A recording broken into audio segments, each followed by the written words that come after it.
श्री स्वामी समर्थ. कशा तुम्ही सर्व? तुम्हा सर्वांचा माझ्या ब्लॉगमध्ये खूप खूप मनापासून स्वागत आहे. उद्या आहे धनतेरस. 29 ऑक्टोबरला धनतेरस आहे. तर धनतेरसची पूजा कशी करायची त्याची संपूर्ण माहिती मी तुम्हाला ह्या व्हिडिओमध्ये देणार आहे. तर व्हिडिओ शेवटपर्यंत नक्की बघा. धनतेरसच्या दिवशी आपण धन्वंतरी देवाची पूजा केली जाते.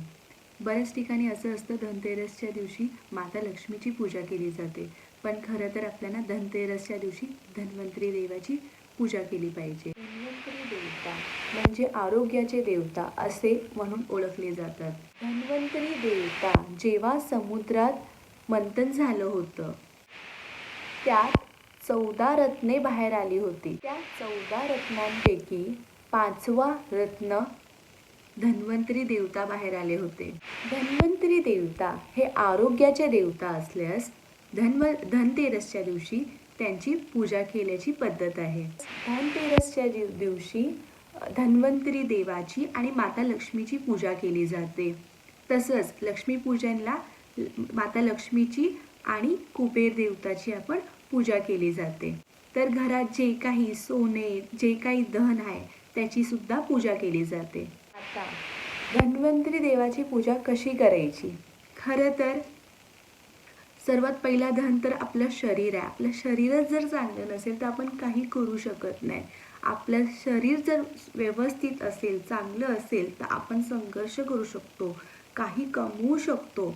आपलं शरीरच जर आपला साथ देणार नाही तर आपण काहीच करू शकत नाही. सर्वात पहिला धन आहे आपलं शरीर. आपल्याला धन्वंतरी देवताला हीच प्रार्थना करायची आहे की हे देवा, मला जर काय व्याध असेल तर ती दूर होऊ दे, आणि जर कुठलीच नसेल तर आयुष्यात कधीही कुठलीही व्याध मला होऊ देऊ नकोस. मला काय कुठल्याही मनुष्याला कधीच कुठली व्याध होऊ देऊ नको, हीच प्रार्थना करायची आहे. तर धन्वंतरी देवताची पूजा मांडणी कशी करायची हे मी तुम्हाला आता सांगणार आहे. सर्वात पहिला आपल्याला चौरंग घ्यायचं आहे. चौरंगावरती आपल्याला लाल वस्त्र परिधान करायचं आहे. त्यानंतर आपल्याला धन्वंतरी देवाचं फोटो ठेवायचं आहे. बघू शकता तुम्ही, असं धन्वंतरी देवाचा आपल्याला फोटो ठेवायचा आहे. आता कुठल्याही पूजेची सुरुवात आपण दीप प्रज्वलित करून करत असतो. तर आपल्याला एक छान दीप लावायचे. दीप प्रज्वलित करायचं आहे. दीपाला हळद, कुंकू, अक्षता, फूल अर्पण करायचं आहे. आणि दिव्या दिव्या रे दीपत्कार, कानी कुंडल मोतीहार, दिव्याला पाहून नमस्कार, असं नमस्कार करायचं आहे. त्यानंतर आपल्याला पूजेला सुरुवात करायच्या अगोदर दीप प्रज्वलित करून झाल्यानंतर आपल्याला आचमन करायचं आहे. आता आचमन कसं करायचं आहे? आपल्याला डाव्या हाताने उजव्या हातावर पाणी टाकायचं आहे आणि 3 वेळा मंत्र म्हणायचे आणि तो पाणी प्राशन करायचं, आपण प्यायचं आहे. आणि मग 4थ्या वेळेला जेव्हा तुम्ही मंत्र म्हणाल तेव्हा तो पाणी तुम्हाला तामनात सोडायचं आहे. आता मंत्र काय म्हणायचं ते मी तुम्हाला सांगते. असं पाणी घेतलं मी, त्यानंतर आपल्याला उजव्या हातावर टाकायचं आहे ओम केशवाय नमः, आणि मग आपल्याला पाणी ग्रहण करायचं आहे. दुसऱ्या वेळेला दुसरा मंत्र ओम नारायणाय नमः असं म्हणून सुद्धा आपल्याला पाणी ग्रहण करायचं, म्हणजे आपल्याला पाणी प्यायचे. तिसरा मंत्र ओम माधवाय नमः, परत आपल्याला तो पाणी ग्रहण करायचं आहे, प्यायचे. चौथा मंत्र ओम गोविंदाय नमः असं म्हणून ते पाणी आपल्याला तामनात सोडायचे. हे झालं आचमन करून. आचमन केल्यानंतर आता आपल्याला संकल्प करायचं असतं. संकल्प कसं करायचं हे मी तुम्हाला पहिल्याच्या व्हिडिओमध्ये सांगितलं, पण तरी पुन्हा एकदा सांगते. आपल्याला उजव्या हातात एक फूल घ्यायचे, अक्षदा घ्यायचे, थोडंसं पाणी घ्यायचे, हळदी कुंकू त्याला घ्यायचे. त्यानंतर आपल्या मनात जी इच्छा आहे, आपण ज्या कामासाठी करतोय ते बोलायचं. तुम्ही ज्या कामासाठी करताय ती प्रार्थना करायची आहे. सर्वप्रथम तुम्हाला तुमचं नाव, तुमच्या कुटुंबातील सर्वांचं नाव, त्यानंतर तुम्हाला तुमचं गोत्र म्हणायचं आहे. तुम्हाला जर तुमचं गोत्र माहीत नसेल तर गोत्र कश्यप म्हणू शकता. गोत्र म्हणून झाल्यावरती आमच्या घरात म्हणजे तुमच्या घरात सुख, शांती, आयु, आरोग्य, सर्वांना दीर्घ आयुष्य लाभो अशी प्रार्थना करायची आहे. आणि मग त्यानंतर जे हे पाणी आहे, जे तुम्ही संकल्प केलं ते तुम्हाला तामनात सोडायचं आहे. आणि हा पाणी तुळशीला सोडून इतर कुठल्याही झाडाला तुम्ही टाकू शकता. आचमन करून झाला आणि आपला संकल्पसुद्धा करून झालं. आता आपण पूजा करूया. धन्वंतरी देवताचं फोटो ठेवायचा। धन्वंतरी देवताची पूजा करायच्या अगोदर आपल्याला कलश स्थापना करायची आहे। तर कलश स्थापना कसं करायचं, तांदळाची रास ठेवायची खालती किंवा प्लेटमध्ये सुद्धा तुम्ही ठेवू शकता। त्यानंतर आपल्याला तांब्या घ्यायचे, पहिला तांब्याला स्वास्तिक काढा, 5 बोटं ओवाळा कळसाच्या भोवती। त्यानंतर कळसात हळद, कुंकू, अक्षता, एक फूल टाका, दुर्वा टाका आणि 1 रुपया आणि सुपारी टाका। त्यानंतर आपल्याला श्रीफळ ठेवायचं आहे। तुम्ही आंब्याची पानं ठेवू शकता, 5 आंब्याची पानं किंवा विड्याची पानं असेल तर तुम्ही 5 विड्याची पानं ठेवू शकता कळसात। त्यानंतर तुम्हाला श्रीफळ नारळ ठेवायचे, स्वच्छ धुवून नारळ त्याच्यावर ठेवायचे।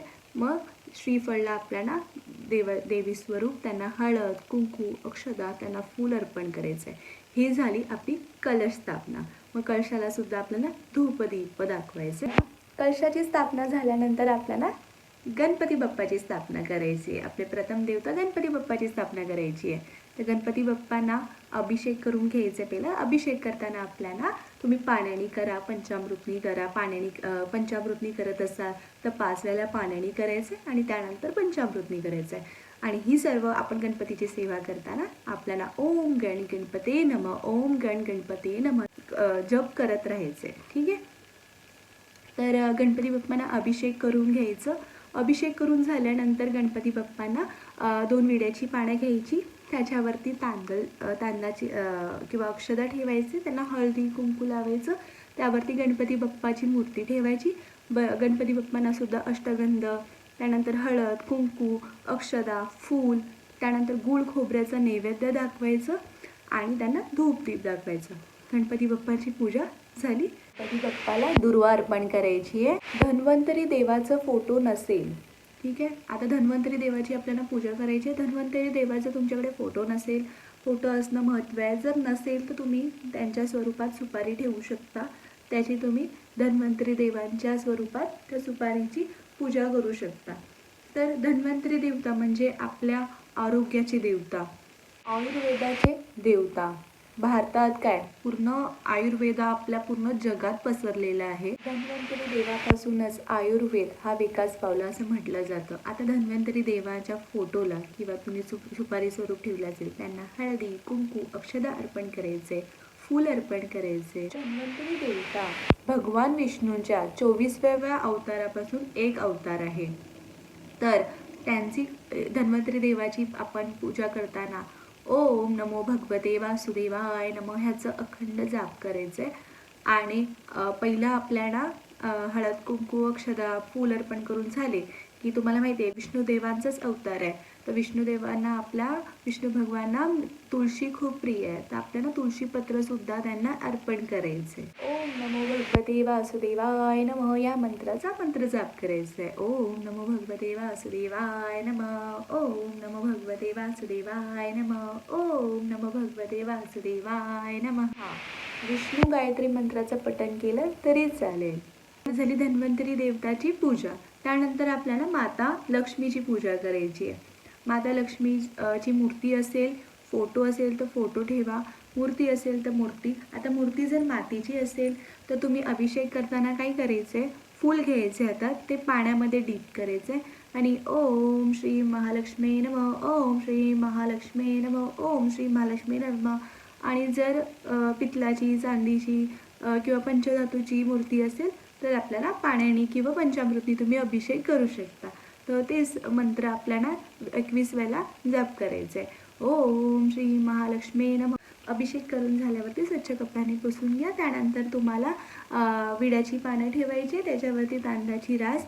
विड्याची पानं जरी नसतील तरी डायरेक्ट तुम्ही तांदळाची रास ठेवायची आहे, त्याच्यावरती तुम्ही हळदी कुंकू अर्पण करायचे, अक्षता अर्पण करायचं। त्यानंतर आपल्याला माता लक्ष्मीची मूर्ती ठेवायची आहे। मग माता लक्ष्मीला सुद्धा आपल्याला हळदी कुंकू अक्षता अर्पण करायचे आणि त्यांना फूल अर्पण करायचे। आणि जर तुमच्याकडे माता लक्ष्मीचे फोटो किंवा मूर्ती जरी नसेल तर तुम्ही सुपारी स्वरूप त्यांची पूजा करू शकता। आता माता लक्ष्मीची पूजा करून झाली की आपण जे काही धन त्या दिवशी धनतेरसच्या दिवशी खरेदी करणार आहोत त्या धनाला सुद्धा माता लक्ष्मीच्या समोर ठेवून त्याची सुद्धा आपल्याला विधियुक्त पूजा करायची आहे. हळदी कुंकू अक्षता फूल अर्पण करायचं आणि धूपदीप दाखवायचे. आपल्याला आपल्या घरात जे काही धन आहे धान्य आहे त्याची पूजा करायची. आपल्याला सुगड घ्यायचे किंवा नसेल तर तुम्ही एक एक वाटीत सुद्धा घेऊ शकता. त्याच्यामध्ये जे काही तुमच्या घरात धान्य उपलब्ध आहे, तांदूळ झाले, डाळ झाली, कडधान्य झालं, जे साबुदाणे झाले, जे काही आहे ते तुम्हाला प्रत्येक वाटीमध्ये ठेवायचं आहे. 5 प्रकाराचे ठेवा. तुमच्याकडे जे उपलब्ध आहे ते तुम्ही थोडं थोडं ठेवायचं आहे. जरी ठेवला डाळ, तांदूळ, साबुदाणा, काही एक कडधान्य, मूग असलं काही असे 5 प्रकारचे ठेवायचे. मग त्यांना सुद्धा प्रत्येक सुगड ठेवला तर सुगड ठेवा, नसेल सुगड तर तुम्ही कुठलेही मातीचं वाटी किंवा घरात जे छोटे छोट्या वाट्या असतात त्याच्यामध्ये सुद्धा तुम्ही ठेवू शकता. मग त्यांना सुद्धा प्रत्येक धान्याला आपल्याला हळद कुंकू अक्षदा अर्पण करायचं आहे. प्रत्येक धान्यावरती एक एक फूल ठेवायचं आहे आणि त्यांना सुद्धा आपल्याला धूप ओवाळायचे. आणि आपल्याला धन्वंतरी देवांना प्रार्थना करायची आहे की माझ्याच घरी नाही, ह्या जगात कोणाच्याही घरी धनधान्याची कधीच कमी पडून देऊ नको. पूजा झाल्यानंतर आपल्याला आपल्या घरात असं काहीतरी आयुर्वेदिक औषधी असतात जे आपण रोज जीवनात आपण त्याचं सेवन करत असतो. सर्वात पहिला हळद तुम्हाला माहिती आहे अँटीबायोटिक आहे. तर आपण प्रत्येक दुधामध्ये असो जेवणामध्ये असो आपण हळदचा वापर करत असतो. हळद आहे, ओवा आहे, जिरा आहे, हे सर्व आपल्याला आपण डेली यूजसाठी यूज करत असतो. तर हे सुद्धा एक आयुर्वेदिक आहे. तर ते सुद्धा तुम्ही तुमची इच्छा असेल तर तुम्ही ते धन्वंतरी देवांच्या समोर ठेवून त्याची पूजा करू शकता. तेरसच्या दिवशी धने आणि गुळचं खूप महत्त्व आहे. या दिवशी आपल्याला धने आणि गुळचं अख्खे धने असतात ना ते साबुत धने आणि गुळचं नैवेद्य दाखवायचं आहे. एक तुळशी पान अर्पण करायचं आहे आणि ते आपल्याला धन्वंतरी देवाला नैवेद्य दाखवायचं आहे. आणि एक पंतीसुद्धा लावायची आपल्याला माता लक्ष्मीच्या बाजूला. गणपती बाप्पाला आपण गुळ खोबऱ्याचा नैवेद्य दाखवला, धन्वंतरी देवांना आपण धने आणि गुळचा नैवेद्य दाखवला आणि माता लक्ष्मीला तुम्ही दूध साखरेचा नैवेद्य दाखवला तरी चालेल किंवा तुम्ही घरी काही गोड बनवलं खीर वगैरे त्याचा नैवेद्य दाखवला तरी चालेल. पण धनतेरसला धन्वंतरी देवाला आपल्याला गुळ आणि धनेचा नैवेद्य दाखवायचं आहे. मांडणी पूजा झाल्यानंतर आपल्याला शेवटला आरती करायची आहे. आता आरती आपल्याला सर्वात पहिला गणपती बाप्पांची करायची आहे, माता लक्ष्मीची करायची आहे आणि धन्वंतरी देवांची करायची आहे.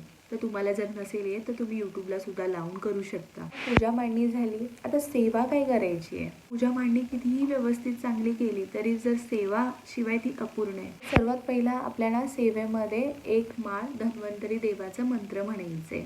आता धन्वंतरी देवाचा मंत्र मी तुम्हाला डिस्क्रिप्शनमध्ये देईन. ओम नमो भगवते वासुदेवाय धन्वंतरी अमृत कलशस्थाय सर्वमय विनाशाय त्रैलोक्यनाथाय महाविष्णवे स्वाहा. ह्या मंत्राची माळ एक माळ करायची आहे तुम्हाला. एक माळ नाही होत तर तुम्ही 21 वेळा सुद्धा करू शकता, पण नक्की करा. एक वेळा तुम्हाला विष्णू सहस्त्रनामचं पठण करायचं आहे. आता विष्णू सहस्त्रनाम का, कारण धन्वंतरी देवता आहे विष्णुदेवांचे 24व्या अवतारापैकी एक अवतार आहे. तर तुम्हाला एक वेळा विष्णू सहस्त्रनामचं पठण करायचं. विष्णू सहस्त्रनाम किंवा विष्णू सहस्त्रनामावली पाठ करणं शक्य नाही आहे, त्यांनी यूट्यूबला लावून श्रवण केलं तरी चालेल. रामरक्षा तुम्हाला एकदा पठण करायचं आहे. त्यानंतर गीतेचा 15वा अध्याय तुम्हाला एक वेळा पाठ करायचं आहे. एक वेळा तुम्हाला कालभैरव अष्टकम पठण करायचं आहे आणि एक वेळा तुम्हाला महामृत्युंजय मंत्राचं पठण करायचं आहे. महामृत्युंजयचा मंत्र का, कारण ह्या दिवशी दीपदान सुद्धा असतो. आपण दक्षिणेकडे दीप ठेवत असतो, म्हणजे यमदेवाला आपण दीपदान करत असतो. आपल्याला यमदेवाला दीपदान करायचं असतं, त्याच्यासुद्धा मी तुम्हाला माहिती शेअर करेन. तर आतासाठी एवढंच. व्हिडिओ आवडल्यास व्हिडिओला लाईक करा, शेअर करा आणि सबस्क्राईब करा. पुन्हा भेटूया अशाच नवीन व्हिडिओसोबत. तोपर्यंत सर्वांना बाय आणि सर्वांना श्री स्वामी समर्थ.